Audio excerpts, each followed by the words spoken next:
Thank you, Mr. President. And I want to thank the Senator from Texas for leading the charge up here to secure our border. Since day one, Joe Biden's allowed the cartels to have operational control of our nation's border, exploiting every weakness and pushing deadly fentanyl into our communities, killing over 300 Americans every day. I rise today to join my colleague in calling for unanimous consent for H.R.2, the Secure Our Borders Act, which the House passed over a year ago, has set languaging here on this side of the Capitol, waiting for a hearing, waiting for a vote. Now, time after time, the President and his administration have shown us that our national security is an afterthought. We're facing unprecedented times. Under this President's watch, over 11 million illegal aliens are here now on U.S. soil. And instead of taking any real measures to address the crisis, he's doubling down. With just 6 months until the election now, the left wants you to believe they have suddenly stumbled upon a solution to the border crisis they created. In the news this week, we'll see the Democrats' bait-and-switch tactics, and I want to remind the American people to watch what the majority leader and this administration do, not what they say. They have no serious solution. They know it, and that's why it's painfully obvious that the stunts being pulled here this week are politically motivated. Americans across the heartland are feeling unsafe due to Joe Biden's worsening border crisis. Even a state like Kansas is now a border state.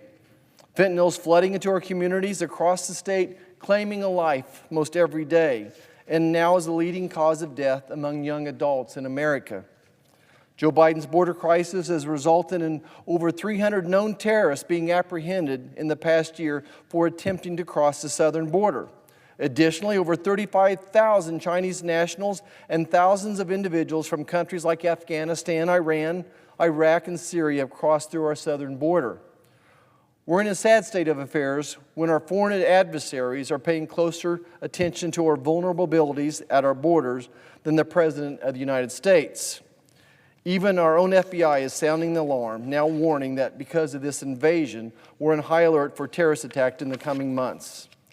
I stand today with a clear message for this chamber. It is time to do what is right for the American people, not politically motivated messaging stunts that aren't serious or sincere to the people who have been victims of the Biden administration's lawlessness. Mr. President, we have a solution to secure our borders, a proposal that could go to the President's desk today. Let's pass the Secure Our Borders Act, H.R.2. This legislation tightens asylum standards, it builds a wall, it increases Border Patrol agents, and it ends catch and release. It passed out of the House over a year ago, but the majority leader refuses us to take a vote in the Senate. If Senate Democrats were truly serious about securing our borders, enforcing the rule of law, and protecting our nation's sovereignty, they would stop wasting time and take up H.R.2 today. Without secure borders, we cannot ensure our nation's safety. This national security crisis is unprecedented, and we have thoughtful, real solutions to address it immediately. Americans deserve to feel safe in their own homes. This half-baked so-called border bill is an insult to Laken Riley and her family and every other American citizen who's been victimized by crimes committed by someone who should not be in this country. Even the lead Democrat architect of the so-called border bill has said flat out this legislation does not close the border. You can quote him, "It does not close the border."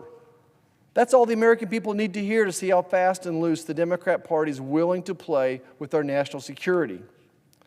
This is a campaign stunt for the candidates you have in battleground states who are on political life support, and no grandstanding in Washington this week will change that fact. I'd like to yield back to the senator from Texas.